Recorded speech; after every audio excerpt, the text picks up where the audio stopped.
In the heart of LA lies Dodger Stadium, where the All-Stars have made baseball history. But only 2 of these players had statues outside the stadium in their honor. Jackie Robinson was an obvious choice. He was a black trailblazer who broke baseball's color barrier.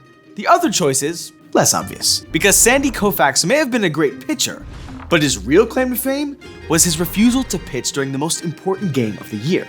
How does that even make sense? This is the story of how sitting out of the World Series made Sandy Koufax a Jewish American icon.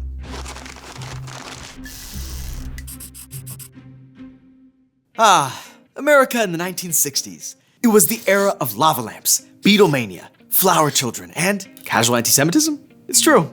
American Jews might have enjoyed freedoms their grandparents couldn't have even imagined. But that didn't mean everything was groovy. Not groovy at all! Strict quotas kept them out of affluent neighborhoods and elite universities. And even among the educated segments of the population, anti-Semitic tropes persisted. Jews had too much power, they were greedy, they were weak and pathetic, and the big one, they couldn't really be Americans because they'd always be loyal to Israel above all. The message was clear. No matter how tolerant America seemed, Jews would never fully belong there. Most American Jews just wanted to be accepted. They did everything they could to prove the haters wrong. Most of the time, that meant turning their backs on everything Jewish to assimilate into wider American society. Working on Saturdays, changing their last names, ignoring the Jewish holidays, anything to be like everyone else. And then, Sandy Koufax showed up and threw a wicked curveball into the American Jewish identity crisis. Sandy was never the most devout Jew, but he was always proud to be one. He grew up in a Jewish neighborhood, he went to synagogue with his family on the high holidays, and even though he didn't wear a yarmulke, he never made a secret of his identity, which meant that in the world of Major League Baseball, he stood out like a sore thumb. Sandy had always been a gifted athlete, but when he signed on to the Brooklyn Dodgers after his first year of college, many of his white teammates didn't seem to care how good he was. In fact, his talent only made them hate him more. They referred to him with ugly slurs I won't repeat here. They made nasty comments about his generous signing bonus and his personal finances. And they did all this without shame, right to his face. But one group of players proved to be Sandy's best allies. They too had experienced bullying and hatred from their teammates. The black players, including Jackie Robinson, took the rookie pitcher under his wing. Jackie went out of his way to make me feel welcome, and I'll never forget his kindness on that. Once the minority players banded together, they were unstoppable. They didn't let a little racism or anti-Semitism get them down. In fact, Sandy and his teammate Maury Wills even made a game out of reading each other's hate mail. Off the field, Sandy kept to himself. He preferred to read than go out drinking. The Dodgers had to send him telegrams to get in touch with him because he never even answered his phone. As a millennial, relatable Sandy, relatable. Unfortunately, these were the very traits that the media pounced on and tore apart.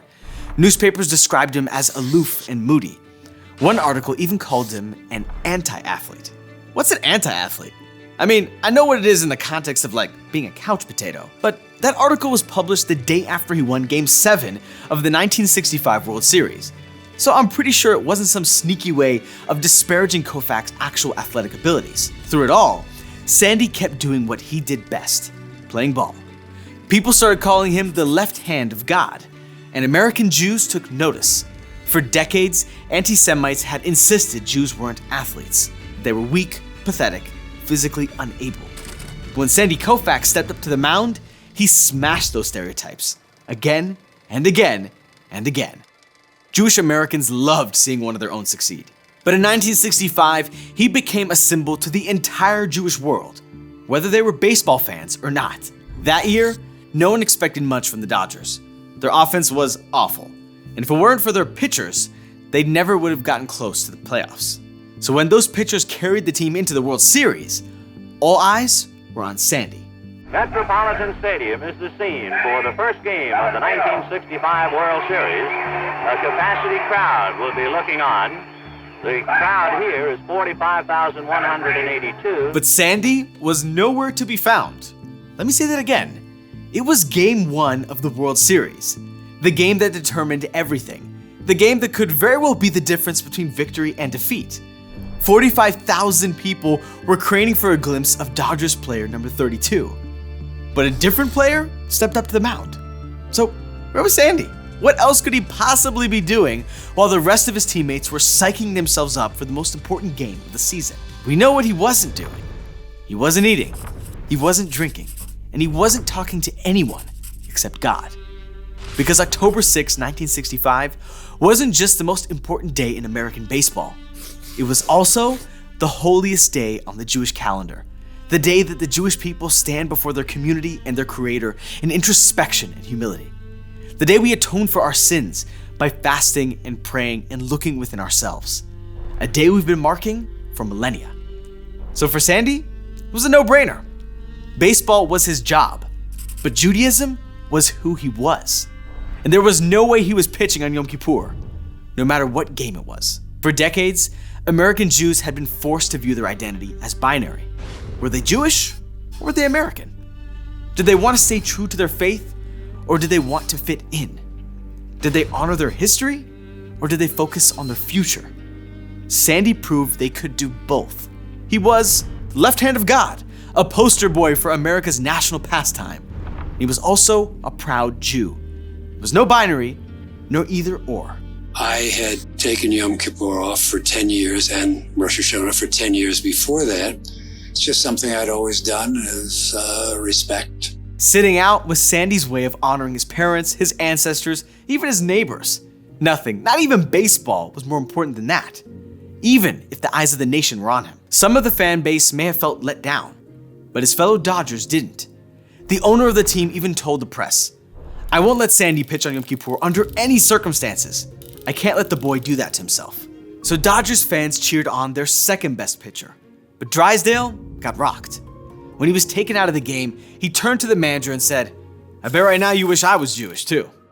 But the Dodgers managed to turn it around. Sandy came back from Yom Kippur ready to rock. After game 1, he started 3 times and threw 2 shutouts. The Dodgers clinched their victory, taking home that big silver trophy. The Dodgers are the new world champion. In the end, it was the golden arm of Sandy Koufax that lifted them to that final dramatic triumph. And Sandy was the unquestioned hero of the World Series that year, earning the title of MVP. For once, the haters had nothing to say. Sandy had cemented his legacy and also inspired countless Jews. Even Jews who didn't follow baseball took notice. Chabad Lubavitch is a Hasidic Jewish sect, and like most Hasidim, they try not to follow pop culture too closely. But news of Sandy's decision had made it all the way to the Chabad HQ in Crown Heights. 2 weeks after Yom Kippur, the world-famous leader of the Chabad movement gave a sermon about Sandy, claiming he would teach the younger generation about pride and self-sacrifice. The Rebbe was right. Young Jews excited for the World Series attended services instead of watching, and many would continue to do so for years to come. Children and their mothers set up fan clubs. Parents held up Sandy as an example.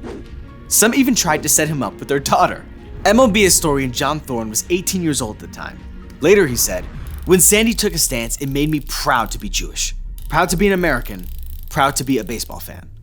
Other players have continued Sandy's legacy. In 2001, Sean Green ended his streak of 415 consecutive games because he didn't want to play on Yom Kippur.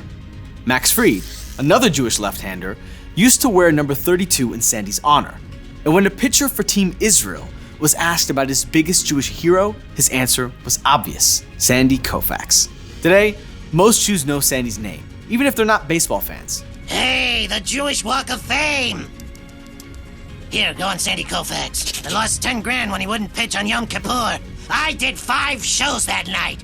Google him, and you'll find countless articles about the most important moment of his career, the game he never played. But Sandy isn't just a role model for the Jewish community. He's a reminder to everyone else, too. As anti-Semitism spikes around the world, American Jews are feeling the kind of pressure we thought we left behind in the 20th century. Sandy's legacy is a living reminder of the importance of Jewish pride. And that's why Jews love to see him being honored by everyone from the MLB to Barack Obama. Why we are so proud that his statue stands outside Dodger Stadium next to his friend and fellow trailblazer, Jackie Robinson.